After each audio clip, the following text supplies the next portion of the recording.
Ian Wright issued a defiant statement as he made his return to Lioness punditry duty for their Euro semi-final against Italy following his heated row with Eni Aluko.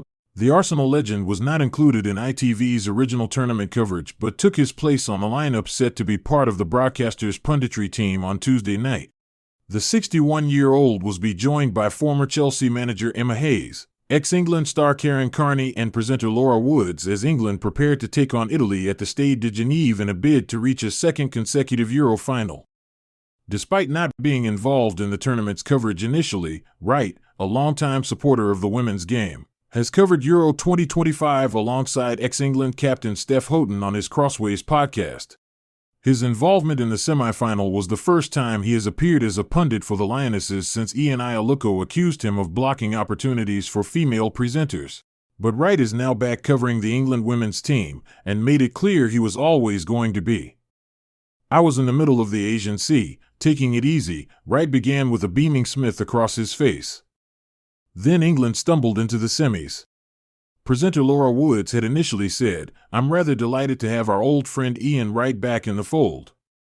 A special man for a special occasion." In April, Aluko said Wright needed to be aware of how much he's doing in the women's game, and that his presence has made it tougher for female pundits trying to find a spot in the industry. Aluko, who made 105 appearances for the Lionesses in a 12-year international career, later apologized to Wright. But the former Arsenal and Crystal Palace striker said he couldn't accept her apology. "I've got to say, I'm very disappointed about what Eni has said. She knows how I've helped her, supported her publicly, and I know the previous conversations she's had with me and my management," he said. Last week, Aluko admitted she was wrong to suggest Wright has blocked opportunities for female pundits and that she respects his decision to refuse her public apology, while insisting she made efforts to make peace with him in private. In an interview with the Daily Mirror, she said, "I think I could have done better in responding to the question I was asked, and just keeping it as a general issue."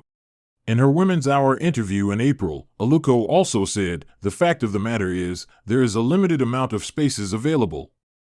If we had a situation where there was an equal opportunity in the men's game for broadcasters and coaches that there is in the women's game, it's a free-for-all." When asked to clarify if she thinks it is wrong for Wright, 61, to be a figure at the forefront of coverage of women's football, Aluko added, "I don't know about wrong, but I think we need to be conscious and we need to make sure that women are not being blocked from having a pathway into broadcasting in the women's game.